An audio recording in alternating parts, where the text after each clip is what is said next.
Assalamualaikum dan selamat pagi. Sekarang ni kita masuk ke topik yang kedua terakhir. Bagaimanakah menyelesaikan masalah yang melibatkan sukatan serakan bagi data terkumpul? Buku teks kamu muka surat 217. Okey, sila buka buku teks kamu. Okey, jadi standard pembelajaran kita hari ini ialah bagaimana nak menyelesaikan masalah yang melibatkan sukatan serakan bagi data terkumpul. Okey, untuk soalan penyelesaian masalah biasanya kamu kena fahamkan soalan. Jadi kamu kena tahulah, kamu kena tahu macam mana nak cari mean, sisihan piawai, variance, kekerapan longgokan, lukis graf, semualah. Kamu mesti tahu tu. Jadi kalau kamu lupa, kamu boleh rujuk-rujuklah dalam buku teks ada kan. Okey, kita lihat contoh 13 hari ini. 13. Suatu tinjauan dijalankan di sebuah pasaraya bagi mengkaji tempoh masa dalam jam yang diambil oleh pelanggan untuk membeli barang di pasaraya itu. Hasil tinjauan tersebut ditunjukkan dalam ogif di sebelah. Okey, ni ogif di sebelah. Okey, masa yang diambil, ditunjuk masa yang diambil dengan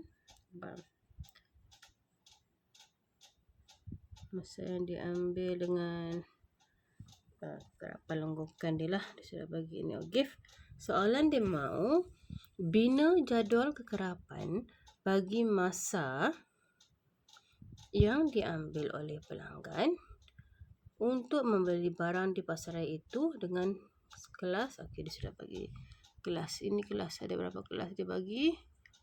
1, 2, 3, 4, 5. Ada 5 selang kelas. Jadi daripada 5 selang kelas tu kita nak buat jadual kekerapan. Okey, kalau lihat contoh tu dia sudah buat Pertama kita mesti bina jadual kekerapan. Okey. Di mana jadual kekerapan tu dia ada apa? Dia ada, ini ialah untuk selang kelas masa. Ini ialah kekerapan. Kekerapan. Bukan kekerapan longgokan. Kalau dalam ogif tu, itu ialah kekerapan. Kalau dalam ogif ni, yang ini ialah kekerapan longgokan. Okey, kamu boleh tambah lagi satu ruangan di sini untuk tulis apa? Untuk tulis ini. Okey, tuliskan di sini kekerapan longgokan. Lepas tu macam mana kita nak cari? Okey, yang ini dia sudah bagi daripada mana ambil ni? Daripada soalan di atas dia sudah bagi. Okey, jadi kamu salin saja balik. Lepas tu kamu tengoklah di sini. Okey, tengok di sini. Jadi di sini macam mana dia nak cari tu? Tengok titik sempadan dia kan. Sempadan atas 0.95. Ini sempadan atas dia ialah 0.95. 0.95. Yang ini 1.45 dan seterusnya. Okey. Tengok dari mana? Tengok daripada sini. Okey. Bila kita tengok kat sini 0.95, kita tengok 0.95 berapa dia punya kekerapan longgokan. Kamu pergi sini tengok, lepas tu pergi sini. Berapa? 6. Okey, dia dah bagi 6. Tulislah 6. 6 yang pertama. Yang kedua 1.45 berapa ni? Kira 20. 25, sini 20 kan? 22. Okey, 6 kat sini 6, 22. Lepas tu yang 1.95 pun tengok berapa kat sini. Ini dalam contoh dia dah bagilah 54, 70 dan 80. Okey, tengok daripada mana? Tengok daripada ogif. Kalau 2.5 tengok 80 kan? Tu 80 kat sini. Okey, ini untuk kekerapan longgokan. Dia kena cari ini dulu. Cari ini dulu baru kita boleh cari kekerapan bilangan pelanggan. Macam mana nak cari? Cari dari bawah. Ini dalam jawapan dia sudah bagi kan. Biasanya kalau kita buat soalan nanti dia tidak bagi tu, kamu kena cari sendiri. Jadi kira dari 80 ni. 80 tolak 70. Tolak yang atas. 80 tolak 70. 70 dari mana? Dari atas. Dapatlah 10. Lepas tu 70 ni pula tolak dengan yang atas dia ni 54 ni. Tengok dia tolak dengan 54. Dapat 16. Okey, seterusnya 54 lagi. 54 tolak dengan pun ambil dari atas 22 dapat 32. Lepas tu yang 22 ni tolak dengan 6, ambil dari atas. Okey, last kali 6 nak tolak dengan siapa? Tolak dengan kosong. Sebab apa? Sebab tiada sudah di atas ni kan, atas ni ialah kosong lah. Jadi 6 tolak kosong dapat 6. Jadi terbinalah sudah kita punya jadual kekerapan. Okey. Okey, soalan B dia mahu seterusnya anggarkan min dan sisihan piawai bagi data tersebut. Dia mahu min dan sisihan piawai bagi data tersebut. Macam mana nak kira min dan sisihan piawai? Itu kamu boleh rujuk dalam buku teks ada dia punya rumus, ataupun tengok balik GM kita pada hari Selasa tu. Cikgu sudah hantar rakaman video. Kamu tengok macam mana nak buat ini. Ini dah buat ni. Okey. Rujuk balik GM tu macam mana nak buat. Isi masa ialah sedang kelas. Kekerapan yang kita cari tadi tu. Kita cari jumlah kekerapan. Macam mana cari? Tambah semua ini. Dapatlah jumlah kekerapan. Titik tengah ialah di antara 0.5 hingga 0.9. Apa titik tengah dia? Macam mana mau titik tengah?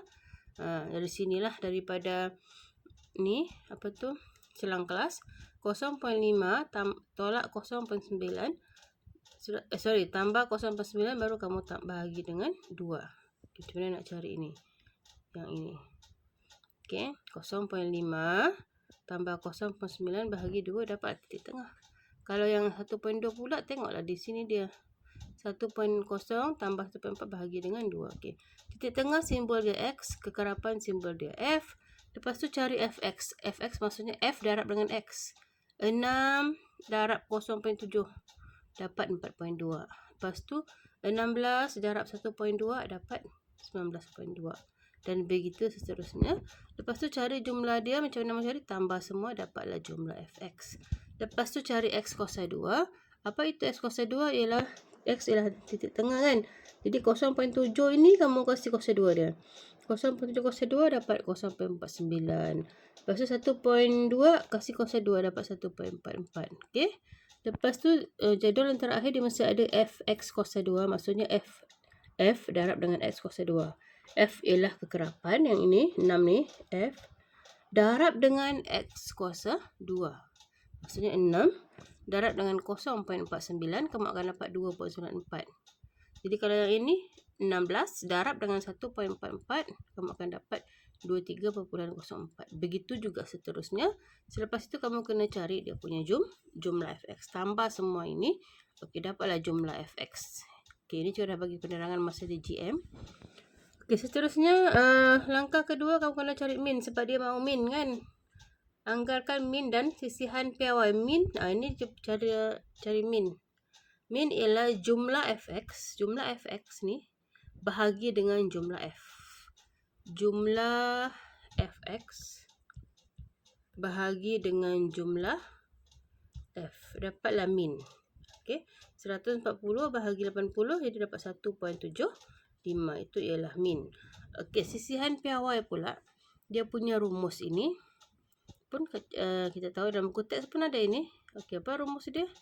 Punca kuasa. Okey. Jumlah Fx kuasa 2. Fx kuasa 2 bahagi dengan jumlah F. Okey, F tu apa? 80. Tolak dengan min kuasa 2. Apa itu min kuasa 2? Min yang kita cari tadi. 1.75. Jadi inilah 268.8 yang ini jumlah F kuasa 2 bahagi dengan jumlah F 80 tolak dengan 1.75 kuasa 2. Okey, kalau nak kira ni kira di dalam dulu. Jangan tekan rumah tu dulu. Kamu tekan dulu 268.8 per 80 tolak dengan 1.75 kuasa 2. Sudah dapat jawapan baru tekan punca. Punca baru dapat 0.55 jam sisihan piawai. Okey, dah siap tu.